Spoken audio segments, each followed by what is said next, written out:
আসসালামু আলাইকুম। আসসালামু আলাইকুম। আশা করি সব ভালো আছেন, যে যেন আছেন সবরে আসসালামু আলাইকুম জানাইলাম।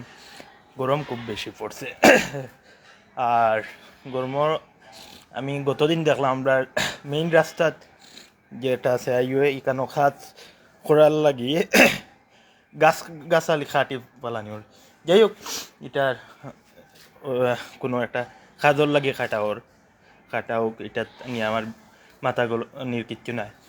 বাট আমরা যেটা করতে পারি, আমরা বাসা বাড়ির যে যেন আছি সামনে যার যেন যত জায়গা আছে যত বেশি পারি গাছ আছে রোপণ করতে পারি।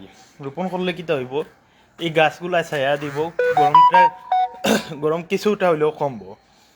এই গাছগুলা যত বেশি, আমি গতকালকে 2টা আনছি গাছ, এটা হইল বিদেশে আমরা গাছ আনছি 2টা আনিয়া রুইলাম, আমি নিজেও কাজরে রুইলাম, এটা লাগাইলাম।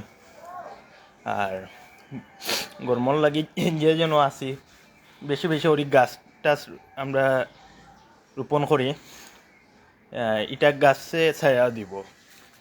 আর আমরা দেশের প্রেসিডেন্ট জনাব সাবেক প্রেসিডেন্ট ও মুক্তিযোদ্ধার ঘোষক জনাব জিয়াউর রহমান স্যার একবার হজর লাগি সৌদি আরব গেছিল, গিয়া দেখছেন যে এখানেও খুব গাছের সংকট। আর রোদের মধ্যে যারা যাত্রী আছে তারা যেখানে বয় এখানে কোনো ছায়া পায় না, যার কারণে তাই এর পরের বার বাংলাদেশ থেকে কয়েক হাজার গাছ লইয়া গেছেন সৌদি আরব নিয়া সৌদির বাদশারে উপহার দিছেন।